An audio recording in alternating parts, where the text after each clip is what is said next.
بسم اللہ الرحمن الرحیم۔ السلام علیکم۔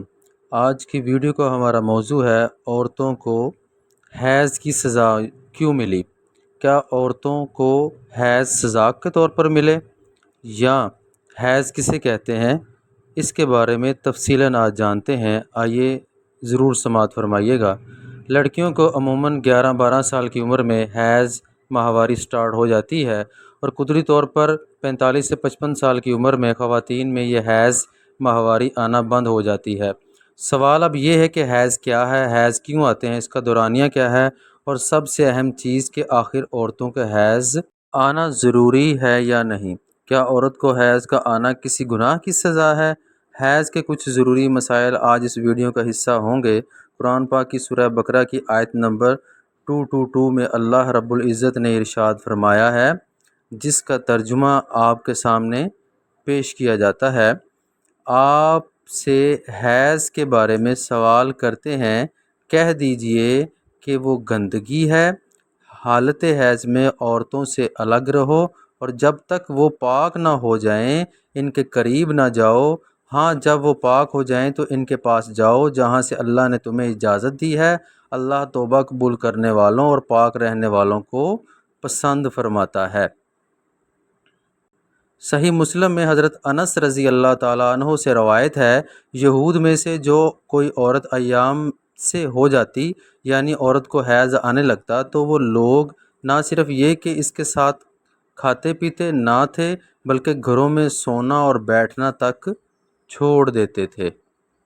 چنانچہ رسول اللہ صلی اللہ علیہ وآلہ وسلم کے صحابہ اکرام نے آپ صلی اللہ علیہ وآلہ وسلم سے اس حوالے سے پوچھا کہ حائضہ عورتوں کے بارے میں یہودیوں کا تو یہ عمل ہے، ہم کیا کریں؟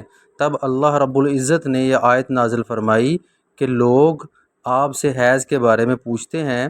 رسول اللہ صلی اللہ علیہ وآلہ وسلم نے فرمایا، تم اپنی عورتوں کے ساتھ جب کہ وہ حائضہ ہوں سوائے صحبت یعنی کہ ہم بستری کے جو چاہے کیا کرو۔ جب یہ خبر یہودیوں کو پہنچی تو انہوں نے کہا، یہ آدمی یعنی کہ محمد صلی اللہ علیہ وآلہ وسلم ہمارے جس دینی امر کی طرف متوجہ ہوتے ہیں اس میں ہماری مخالفت ضرور کرتے ہیں۔ یہود کی زبانی یہ سن کر دو صحابہ اکرام دربار رسالت میں حاضر ہوئے اور عرض کیا کہ یا رسول اللہ صلی اللہ علیہ وآلہ وسلم، یہودی ایسا کہہ رہے ہیں۔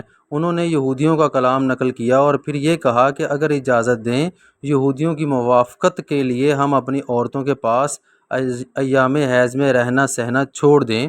یہ سن کر رسول اللہ صلی اللہ علیہ وآلہ وسلم کا چہرہ مبارک متغیر ہو گیا اور ہمیں یہ گمان ہو گیا کہ نبی کریم صلی اللہ علیہ وآلہ وسلم ان دونوں صحابہ پر خفا ہو گئے ہیں۔ وہ دونوں نکل کر چل دیے۔ ان کے جاتے ہی رسول اللہ صلی اللہ علیہ وآلہ وسلم کے پاس کہیں سے دودھ کا تحفہ آیا۔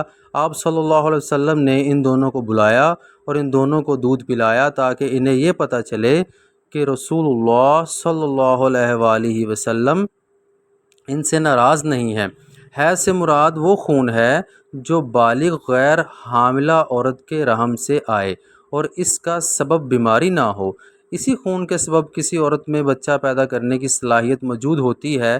اگر کسی عورت کو حیض یعنی ماہواری نہ آتی ہو تو وہ بچہ پیدا کرنے کی قول یہ ہے کہ اس کی ابتدا حوا علیہ السلام سے ہوئی۔ حضرت حوا نے جب شجر ممنوع کا پھل کھایا تو اسی وقت سے یہ بیماری عورتوں کے ساتھ لگ گئی ہے۔ عورتوں میں حیض کی مدت کم از کم 3 دن 3 راتیں ہیں جبکہ زیادہ سے زیادہ مدت 10 دن اور 10 راتیں ہیں۔ اگر کسی عورت کو 3 دن اور 3 رات سے کم خون آیا تو وہ حیض نہیں ہے بلکہ استحاضہ ہے۔ اسی طرح اگر بیماری یا کسی اور وجہ سے کسی کو 10 دن اور 10 رات سے زیادہ خون آیا تو وہ جو 10 دن سے زائد ہوگا وہ بھی استحاضہ ہے۔ استحاضہ سے مراد عورت کی شرمگاہ سے نکلنے والا وہ خون ہے، نہ حیض کا خون ہے نہ نفاس کا، بلکہ کسی بیماری کی وجہ سے آتا ہے۔